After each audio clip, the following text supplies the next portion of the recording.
Hello everyone, welcome to Chemophilic academy.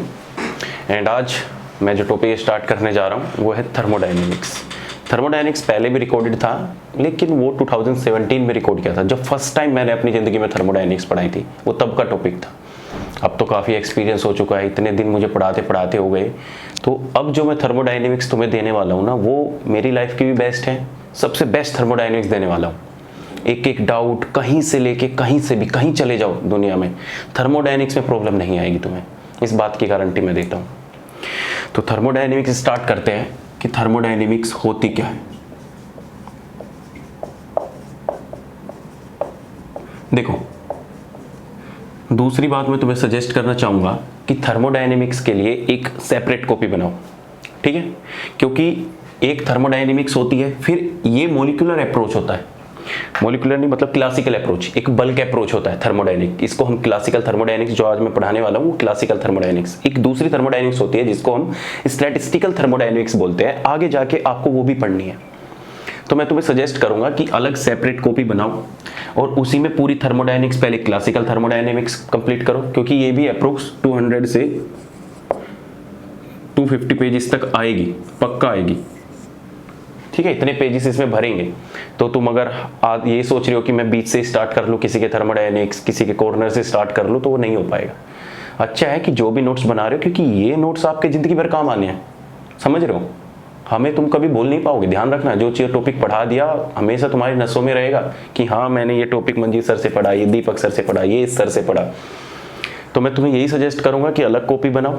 इसके बाद पहले जब थर्मोडायनेमिक्स हो जाएगी, उसके बाद तुम स्टैटिस्टिकल थर्मोडायनेमिक्स उसी कॉपी में कर लेना। पढ़नी तो है और पढ़ोगे तुम मुझसे ही, क्योंकि स्टैटिस्टिकल के टीचर नहीं मिलते। मैं बता रहा हूँ, मैं आज नहीं तो बाद में भी नेट के लिए तुम्हें पढ़नी मुझसे ही पड़ेगी स्टैटिस्टिकल थर्मोडायनेमिक्स। तो मैं कहूँगा कि अलग कॉपी बना के तब स्टार्ट करना, ठीक है? अब देखो, थर्मोडायनेमिक्स हर एग्जाम के लिए बता रहा हूँ किस एग्जाम में कितनी आती है। सबसे पहले तुम जैम दोगे, तो जैम में ये थर्मोडायनेमिक्स 6 to 8 मार्क्स की आती है, ठीक है? उसके बाद जब तुम एमएससी में आ जाओगे, नेट दोगे, नेट में अप्रोक्स 20 से 24 मार्क्स की थर्मोडायनेमिक्स आती है। फिर जब तुम नेट हो जाएगा तो तुम गेट भी दोगे, और गेट में भी ये 6 to 8 मार्क्स की आती है। और जब तुम्हारा गेट हो जाएगा तो कुछ बच्चों का मन करेगा कि मैं यूपीएससी जियो केमिस्ट का भी एग्जाम दे लूँ, यूपीएससी जियो केमिस्ट का भी एग्जाम दे लूँ, तो उसमें अप्रोक्सीमेट 20 मार्क्स की आती है। क्वेश्चन होते हैं, उनमें लिखना पड़ता है, उनका थ्योरी पार्ट सब कुछ एक्सप्लेन आपको करना पड़ता है। तो ये थर्मोडायनेमिक्स के तो मोटे मोटे एग्जाम है जो तुम्हें देने हैं। इसके बाद बीएचयू हो गया, डीयू हो गया, सीयू सेट हो गया, बाकी हर जगह थर्मोडायनेमिक्स आएगी, और आएगी तुम्हारे पूरे कंप्लीट नोट से ही, तुम्हारे नोट से कुछ बार नहीं जाएगा, ठीक है? तो ये हमारा क्राइटेरिया है कि किस एग्जाम में कितना आता है, कैसे हमें पढ़ना है। अब मैं तुम्हें बता दूं कि कैसे हमें पढ़ना है, कितना टॉपिक मैं तुम्हें कराने वाला हूं, सिलेबस, ठीक है? कॉपी में इस प्रकार से लिखना जैसे मैं तुम्हारे नोट्स बिल्कुल बनाते चलूंगा। सबसे पहले हम इंट्रोडक्शन देखेंगे थर्मोडायनेमिक्स का, इंट्रोडक्शन। सेकंड, फिर हम रिलेशन देखेंगे। रिलेशन में हमारे आ जाएंगे मैक्सवेल रिलेशन, सारे के सारे, ठीक है? मैक्सवेल रिलेशन होने के बाद फिर हम पढ़ेंगे thermodynamic coefficient. Thermodynamic coefficient, coefficient बोले तो अल्फा, बीटा, गामा, ये वाले। फोर्थ हम पढ़ेंगे थर्मोडायनेमिक इक्वेशन। थर्मोडायनेमिक इक्वेशन, जिससे ये सिलेबस इसलिए भी लिखवा रहा हूँ क्योंकि मैं सब कुछ सीक्वेंस में लेके चलूंगा, तो तुम्हें ये पता होता रहेगा कि हमारे इतने टॉपिक कंप्लीट हो चुके हैं। तुम्हें थोड़ी तसल्ली रहेगी, मजा आएगा कि बस अब तक इतने टॉपिक हो गए, कुछ टॉपिक बचे हैं, ठीक है? तो थर्मोडायनेमिक इक्वेशन में हम दो थर्मोडायनेमिक इक्वेशन पढ़ते हैं, first thermodynamic equation and second thermodynamic equation, right? उसके बाद फिफ्थ पोर्शन आ जाता है हमारा हीट कैपेसिटी। हीट कैपेसिटी में सीपी, सीवी और इनके रिलेशन क्या है आपस में, वो सारी बातें हम पढ़ेंगे। सिक्स्थ पोर्शन हमारा आता है स्टेट फंक्शन। स्टेट फंक्शन क्या होता है, पाथ फंक्शन क्या होता है, वो सब कुछ। ठीक है, कितने हो गए? 6 टॉपिक हो गए, ये तुम्हारा हो गया। अब देखो फिर उसके बाद 7 टॉपिक हमारा स्टार्ट हो जाएगा वर्क। वर्क में हम सब कुछ पढ़ेंगे, रिवर्सिबल वर्क, इरिवर्सिबल वर्क, ये सारी बातें हमें पढ़नी है। फिर 8 आ जाएगा हमारा कार्नोट साइकिल। 9th हमारा आ जाएगा joule Thompson effect, joule Thompson effect जिसको हम म्यू-जेटी6 बोलते हैं। फिर हम कूद पड़ेंगे सेकंड लॉ ऑफ थर्मोडायनेमिक्स में।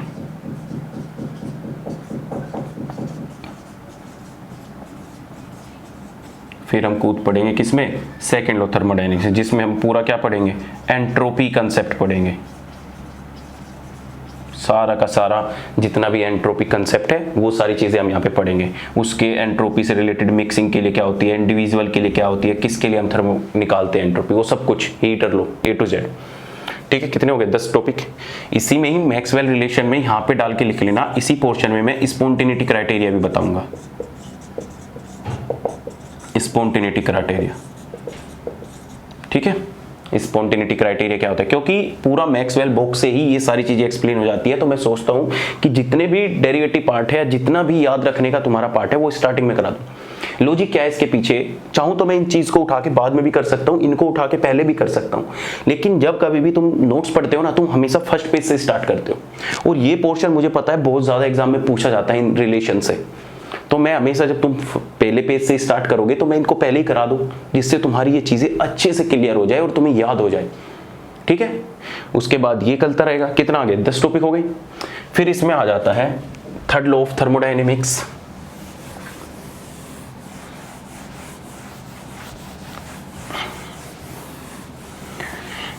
दस के बाद एंट्रोपी में बहुत पार्ट बचता है, मिक्सिंग का किस प्रकार से होती है।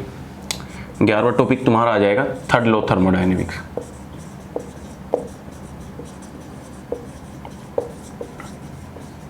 ठीक है, फिर 12th टॉपिक तुम्हारा बचता है thermodynamics for open system. Thermodynamics for open system. Open system में हम क्या पढ़ेंगे? केमिकल पोटेंशियल का कंसेप्ट पढ़ेंगे कि व्हाट इज केमिकल पोटेंशियल। इसी में हम गिब्स ड्यूमैन इक्वेशन पढ़ेंगे। गिब्स ड्यूमैन इक्वेशन क्या होती है वो सब भी हम थर्मोडायनेमिक्स ऑफ ओपन सिस्टम के लिए पढ़ेंगे। ठीक है, इससे पहले जितना पोर्शन होता है ना 11 के लिए, ये सारा का सारा क्लोज सिस्टम के लिए होता है।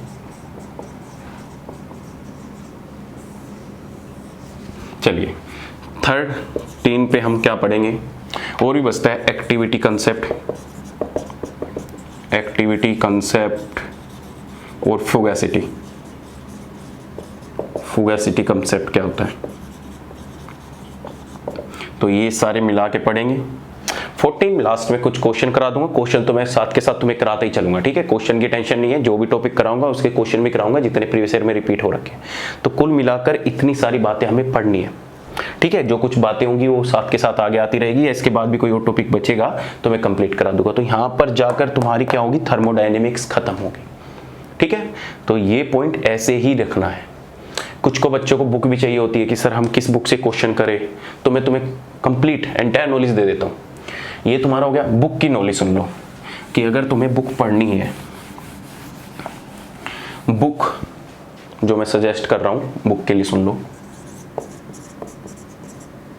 बुक सबसे पहले देखो, जो सबसे बेस्ट बोलता हूं मैं पूरी शर्मा पठानिया ही बोलता हूं। पूरी शर्मा पठानिया, ये फिजिकल के लिए होती है। ये किसके लिए होती है? फिजिकल केमिस्ट्री के लिए। और एक पूरी शर्मा कालिया होती है। पूरी शर्मा कालिया वो इनऑर्गेनिक के लिए होती है। दोनों बेस्ट बुक है। पूरी शर्मा से स्टार्ट है, एक का पठानिया नाम है, एक का कालिया नाम है। कालिया वाली इनऑर्गेनिक के लिए, वो भी बेस्ट है। पूरी शर्मा पठानिया फिजिकल केमिस्ट्री के लिए। उसके बाद सेकंड नंबर पे आती है तुम्हारी KL कपूर। ठीक है, यहां तक तुम इतना कर लोगे तुम्हारा जैम में हो जाएगा। जैम के लिए इतना सफिशिएंट है। फिर जब तुम नेट और गेट में आ जाते हो, हालांकि तुम्हें बुक की जरूरत नहीं पड़ेगी क्योंकि इन सब बुक को मैंने पढ़ लिया है, तभी मैं तुम्हें इतनी थर्मोडायनेमिक्स बताऊंगा। थर्ड पे आ जाती है फिर एटकिंस।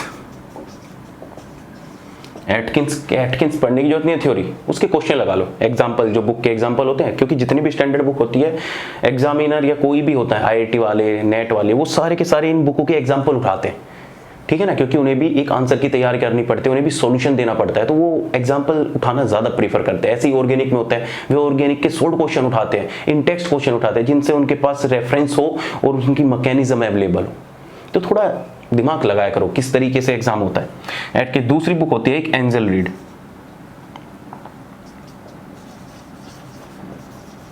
एंजल रीड बुक है, गेट का पेपर सारा इसी बुक से आता है, मैक्सिमम जितने भी थर्मोडायनेमिक्स है या पूरी फिजिकल केमिस्ट्री के लिए ये बुक पढ़ लो तो तुम्हारी फिजिकल केमिस्ट्री में कोई प्रॉब्लम नहीं आएगी। पूरी शर्मा पठानिया तो तुम्हारे एमएससी लेवल तक एग्जाम में काम आएगी। एमएससी में जब तुम सेमेस्टर एग्जाम दोगे ना, तो उसमें भी पूरी शर्मा पठानिया काम आती है, काइनेटिक्स के लिए, सोल्ट इफेक्ट के लिए, इन सब के लिए तुम्हारी पूरी शर्मा पठानिया बेस्ट है। तो this is all about the thermodynamics, क्या क्या मैं तुम्हें पढ़ाने वाला हूँ, किस एग्जाम में कितना आने वाला है और कौन सी बुक तुम प्रेफर कर सकते हो, या बुक पढ़ने की जरूरत नहीं है, मैं भी बता रहा हूँ। अगर तुम्हें ज़्यादा ही करना है, तुम्हारे पास बहुत ज़्यादा टाइम है, तो इन बुक के सबके एग्जाम्पल, सोल्ड एग्जाम्पल कर लो, ठीक है, तो तुम्हारा कंसेप्ट और क्लियर होता चला जाएगा। तो चलिए, और दूसरी पॉइंट मैं तुम्हें बता रहा हूँ, इतने सब टॉपिक होने के बाद फिर तुम्हें स्टैटिस्टिकल थर्मोडायनेमिक्स पड़ेगी। तो मैं तुम्हें सजेस्ट कर रहा हूँ, जैसे मैं अनअकैडमी पे भी पढ़ा रहा हूँ, तो अनअकैडमी पे स्पेशल क्लास होती है, स्पेशल क्लास, तुम्हें कोई सब्सक्रिप्शन लेने की जरूरत नहीं है, स्पेशल क्लास है और वो फ्री है। वो क्या है? फ्री है। तो नेट वालों के लिए, और बाद में जब तुम BHU का एग्जाम दोगे तो उनके लिए मैं बोलूँगा कि अनअकैडमी पे ही मुझसे वो स्टैटिस्टिकल थर्मोडायनेमिक्स पढ़े, ठीक है, क्योंकि वहाँ पे मैंने लेटेस्ट कराई है। यूट्यूब पे लेक्चर अवेलेबल है, सफिशिएंट है, BHU के लिए सफिशिएंट है, लेकिन नेट वाले बच्चों के लिए, गेट वाले बच्चों के लिए उन्हें सजेस्ट करूँगा कि तुम मुझसे अनअकैडमी पे ही पढ़ो। वहाँ पे कंप्लीट स्टैटिस्टिकल थर्मोडायनेमिक्स स्टार्टिंग से लेकर एंड तक कराई और फ्री में है। तुम्हें कोई सब्सक्रिप्शन लेने की जरूरत नहीं है, मजा लो बस, इधर से जहाँ से कुछ मिल रहा है फ्री में ले लो, तो वहाँ से बेस्ट है, तो वहाँ से ही आप पढ़ना, मुझे फॉलो कर लेना, तुम्हें नोटिफिकेशन मिलता रहेगा, ठीक है। तो दिस इज योर बा कि कहाँ से कितना टॉपिक पढ़ना है, और एक ही कॉपी में बनाना है, पहले थर्मोडायनेमिक्स उसके बाद स्टैटिस्टिकल थर्मोडायनेमिक्स। जैम वालों तुम्हें नहीं पढ़नी, टीफर में आती है लेकिन इतनी स्टैटिस्टिकल मत पढ़ो। TFR मैं पहले बता रहा हूँ, TFR ऐसा एग्जाम नहीं है जिसके लिए तुम स्पेसिफिक तैयारी करके जाओ तो तभी TFR होगा। तुम जैम का पढ़ रहे हो तो TFR तब भी हो जाएगा। TFR इतनी बड़ी बात नहीं है। जब तुम MSc में आ जाओगे, नेट की तैयारी करोगे तो TFR को ऐसे फेंक के मारोगे, तुम ऐसे कर दोगे, कुछ इतना हार्ड पेपर नहीं है। चूंकि उसमें नेट और गेट के भी क्वेश्चन आते हैं तो तुम्हें इसलिए वो हार्ड लगता है, लेकिन तुम्हारी कट ऑफ जो लगती है वो उसी के बेसिस पे लगती है, तुम्हारे बेसिस पे ही। जितने भी जैम के बच्चे पेपर देते हैं, नेट और गेट के लिए कट ऑफ कम लगती है, समझे। तो तुम अगर ये सोच लो कि अलग से मैं TFR की कोचिंग लूँ के अलग से TFR की तैयारी करूँगा, तो ऐसे नहीं होता। अलग से करोगे तो तुम कर भी नहीं पाओगे, मैं बता रहा हूँ। तो बिल्कुल फ्री माइंड रहो, जितना पढ़ रहा है पढ़ो, उसके बाद TFR पेपर दे आओ, हो जाएगा। लेकिन स्पेसिफिक करोगे कि नहीं मुझे तो बस TFR ही करना है, तो नहीं होगा, क्योंकि TFR ऐसा एग्जाम नहीं है कि जहाँ तुम 100% श्योर हो, और उसके बाद जाके भी आगे क्या होता है, इंटरव्यू होता है, और इंटरव्यू में इतने बच्चे आते हैं, तो वो तो अलग ही बच्चा सेलेक्ट करता है जिसके अंदर डेडिकेशन हो, पेशेंस हो, कि रह सके यहाँ 5-6 साल आराम से इस लैब में, पूरी 6 साल काट सके। तो वो बहुत चीज़ें देखते हैं, तो वहाँ पर इतनी श्योरिटी नहीं है, समझे। डिमोटिवेट नहीं कर रहा हूँ, सच्चाई बता रहा हूँ, और मैं हमेशा सच्चाई बताता हूँ, चाहे अब तुम्हें वो बुरी लगे या अच्छी लगे।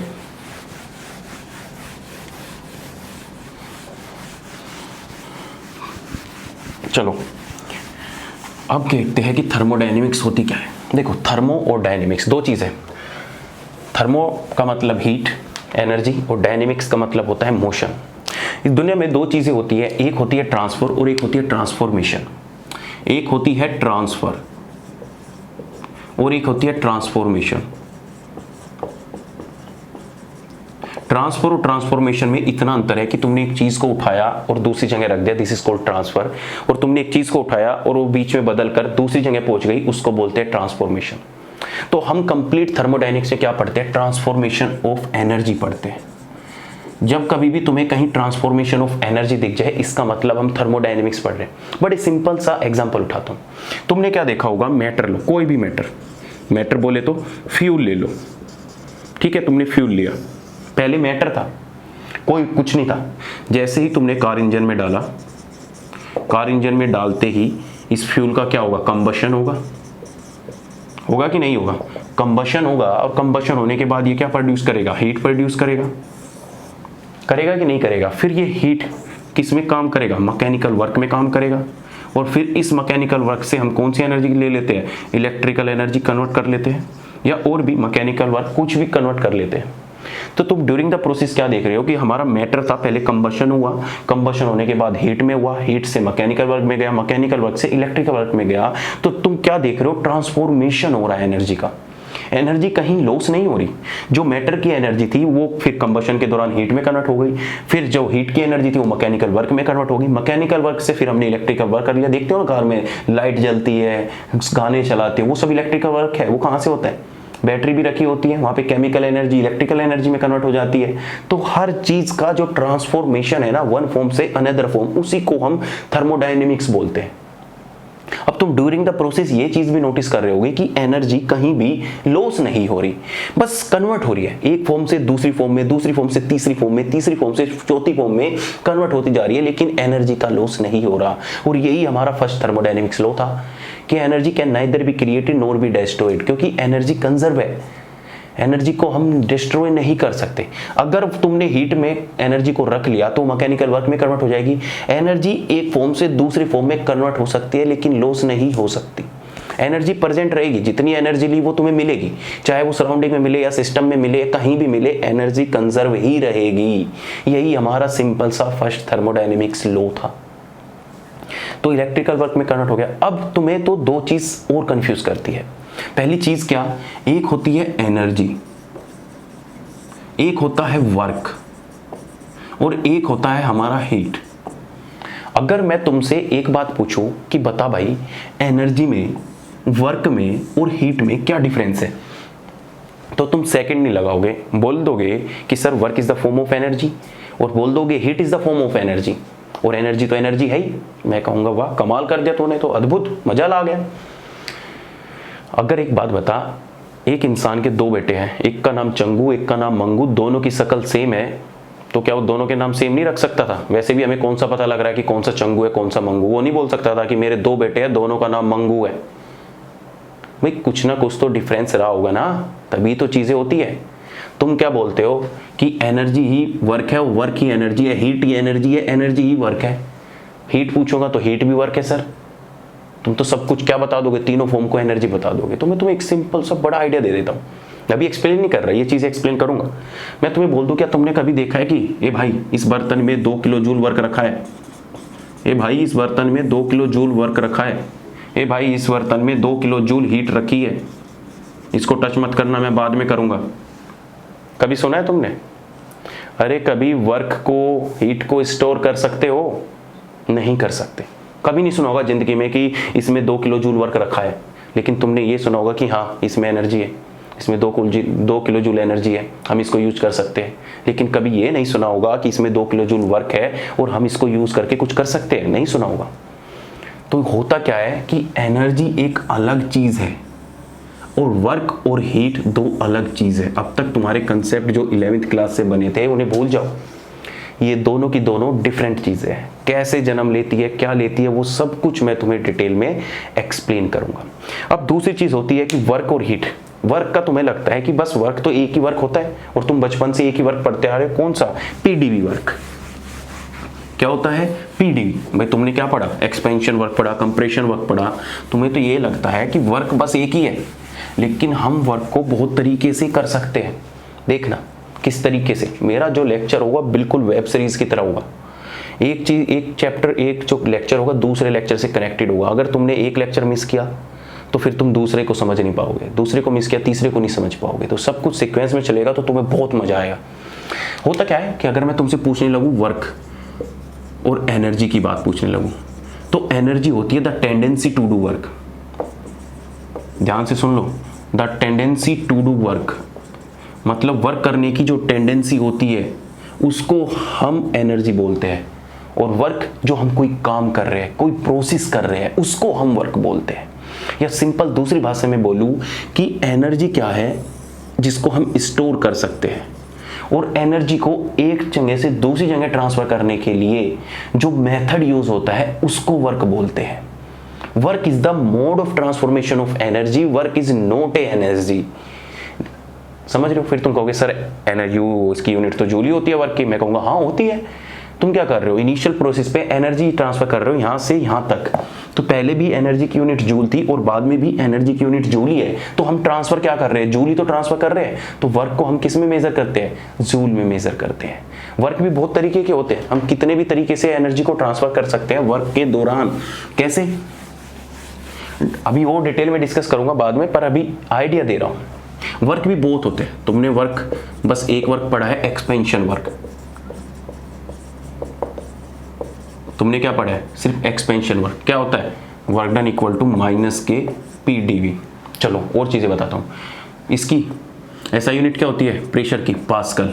वॉल्यूम की क्या होती है, मीटर क्यूब। और pascal metre cube equal to क्या होता है, जूल। देखो हो गया। इसको बोलते हैं एक्सपेंशन वर्क। ऐसे ही दूसरा वर्क होता है स्ट्रेचिंग वर्क।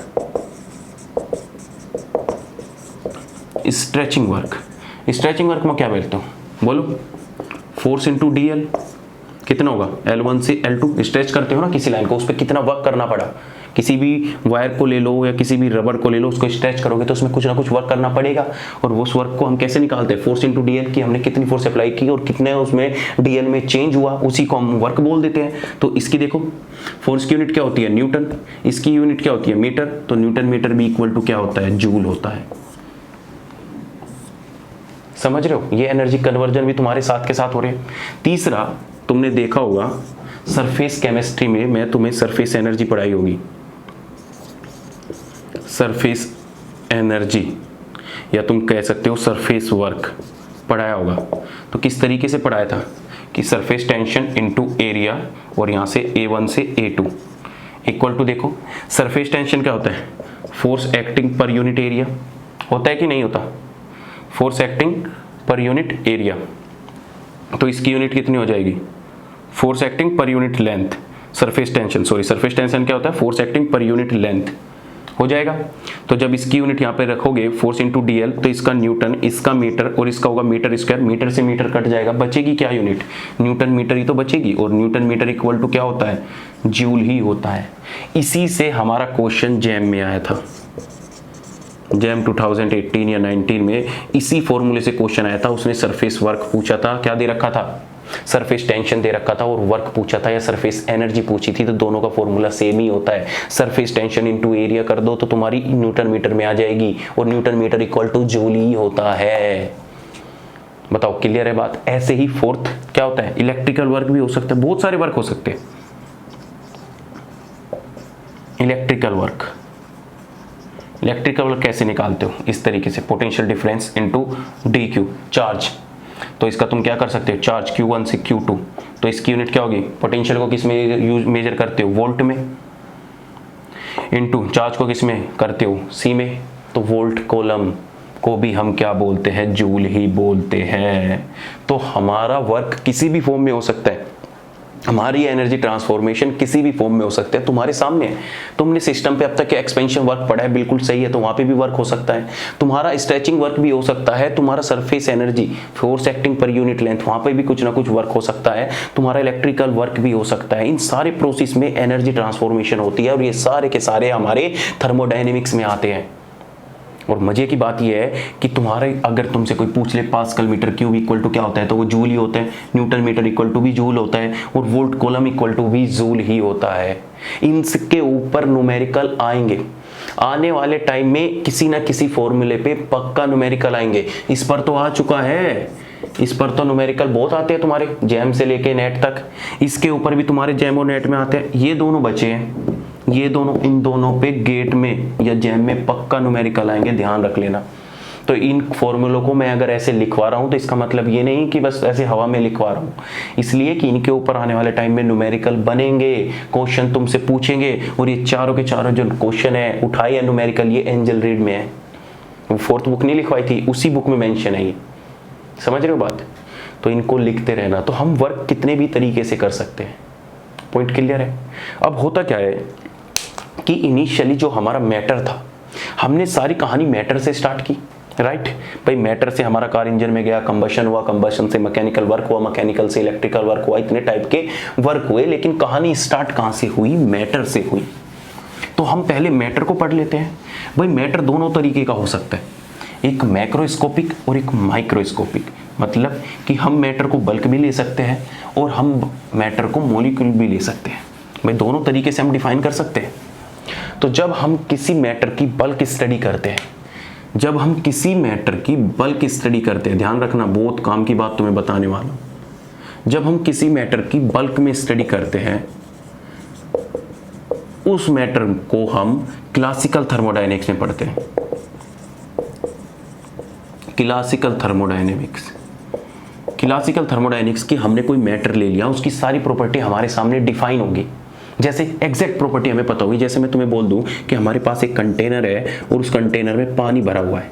इस कंटेनर में क्या है? पानी भरा हुआ है। अगर मैं तुमसे पूछने लगूं कि इस कंटेनर में कितना पानी है, तुम इजीली देखकर तुम मुझे इजीली मेजर करके मुझे बता सकते हो कि हाँ कि सर इसमें जो पानी भरा हुआ है वो कुछ 20 ml के अप्रोक्स है। अगर मैं मोल की बात करूंगा तो तुम मोल भी बता दोगे कि सर इसके कुछ 20 मोल है।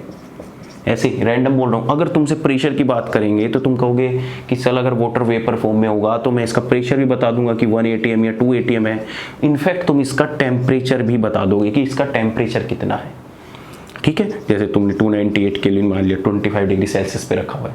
तो ये सारी बल्क में जो प्रॉपर्टी है तुम इजिली क्लासिकल थर्मोडायनेमिक्स से एक्सप्लेन कर सकते हो।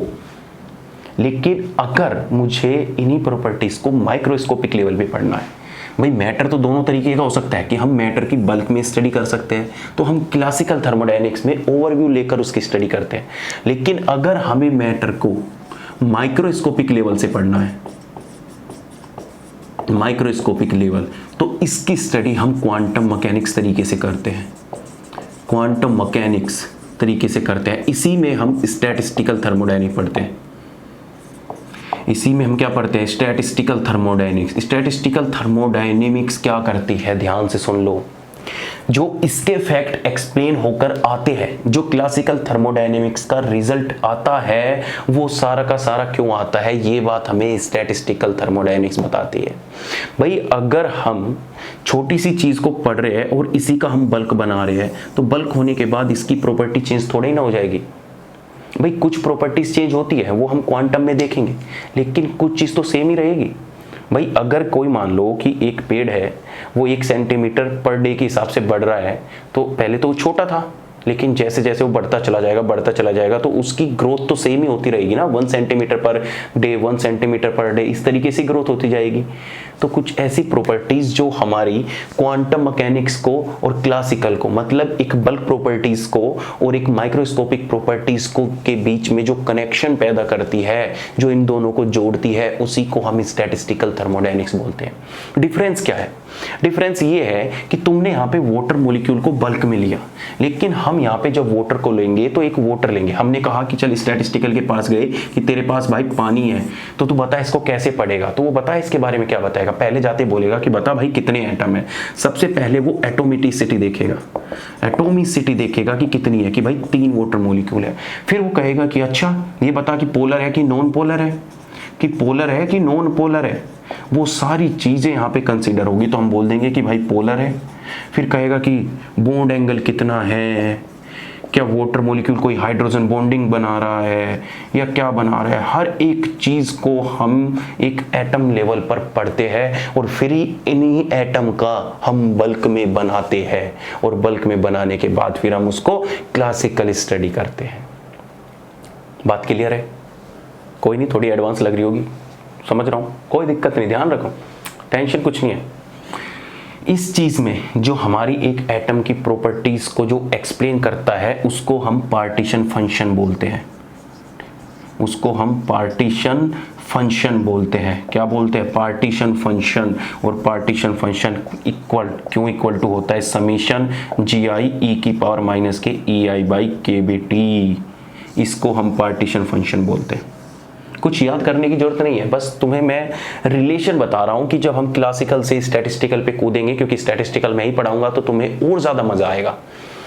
तो वहाँ पे होता क्या है, जैम वालों के लिए बस यहाँ पे याद रखने की चीज़ ये है कि उनने कभी भी स्टैटिस्टिकल थर्मोडायनेमिक्स का नाम नहीं सुना होता। जब वो TFR का एग्जाम देते हैं या वो BHU का एग्जाम देते हैं, BHU की तो हम स्पेशल कोचिंग ही कराते हैं, तो जब वो TFR का एग्जाम देते हैं तो वहाँ पर स्टैटिस्टिकल के क्वेश्चन होते हैं, पार्टीशन फंक्शन कुछ यूज हो रहा होता है, तो उन्हें नहीं पता होता कि व्हाट इज पार्टीशन फंक्शन। अगर कोई पार्टीशन फंक्शन का तुम देखो, अगर कोई तुमसे पार्टीशन फंक्शन का फॉर्मूला पूछ ले तो Q is equal to GI summation में e की पावर माइनस के EI बाई KBT। अगर आ गया तो अच्छी बात है, नहीं आया तो कोई दिक्कत नहीं है। तुम्हें पता होगा एटलीस्ट कि स्टैटिस्टिकल थर्मोडायनेमिक्स भी इस दुनिया में कोई चीज़ है।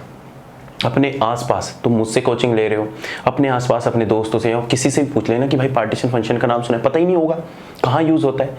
तो तुम्हें तो सब कुछ मैं एक्सप्लेन करता जा रहा हूँ बिल्कुल सीक्वेंस वाइज। तो ये डिफरेंस होता है।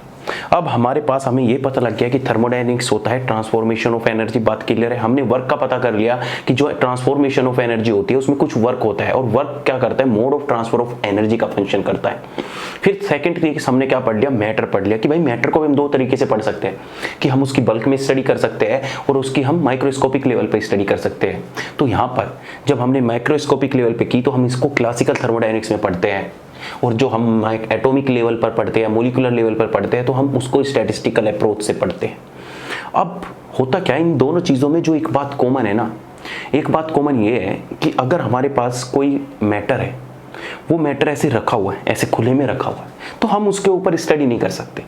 मैं समझ रहे हो, हमने उसके ऊपर टेम्परेचर अप्लाई करना स्टार्ट किया और मैं तुमसे पूछने लगा कि भाई कितनी एनर्जी सिस्टम और सराउंडिंग के बीच एक्सचेंज हो रही है। अभी नाम अलग अलग लग रहा है, मुझे पता है सिस्टम और सराउंडिंग कि ये, तो तुम कहोगे सर ये तो ऐसे हवा में जा रही है, हमें नहीं पता। क्यों नहीं पता? क्योंकि तुम्हारा सिस्टम डिफाइन नहीं है।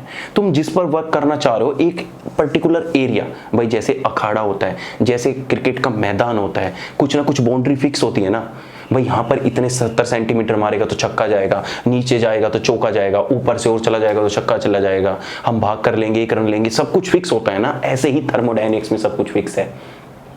तुम्हारे पास पूरा का पूरा यूनिवर्स है, लेकिन तुम पूरी यूनिवर्स पे एकदम से पूरे सिस्टम को ऑब्जर्व नहीं कर सकते ना, नहीं कर सकते। तो इसलिए हमें इन पूरे मैटर को पढ़ने के लिए एक सिस्टम की जरूरत पड़ती है, जिस पर हम चीजों को ऑब्जर्व कर सके, जिस पे अगर हम कोई चेंज करें तो उसका इफेक्ट ऑब्जर्व कर सके। बात क्लियर आ रही है? और वहीं से जन्म होता है सिस्टम और सराउंडिंग का। इन दोनों में एक बात कॉमन ये है कि इनको भी सिस्टम की जरूरत पड़ती है पर्टिकुलर, और इन माइक्रोस्कोपिक लेवल के लिए भी सिस्टम की जरूरत पड़ती है। इन दोनों में यही कॉमन बात है। कॉमन बात ये है कि दोनों के लिए एक पर्टिकुलर जगह चाहिए स्टडी करने के लिए, एक स्पेसिफिक पार्ट चाहिए जिस पर हम चीजों को ऑब्जर्व कर सके। ये इन दोनों में कॉमन है। बात समझ में आ रही है? ऐसे ही तो अगर मैं पूरे यूनिवर्स को दो पार्ट में डिवाइड करूं, पूरे यूनिवर्स को, तो हमारा दो पार्ट में डिवाइड हो जाता है। क्या कि एक हमारा सिस्टम बन जाता है और एक हमारी सराउंडिंग बन जाती है। भाई पूरा यूनिवर्स है, दो चीज से मिलके बना है, सिस्टम और सराउंडिंग।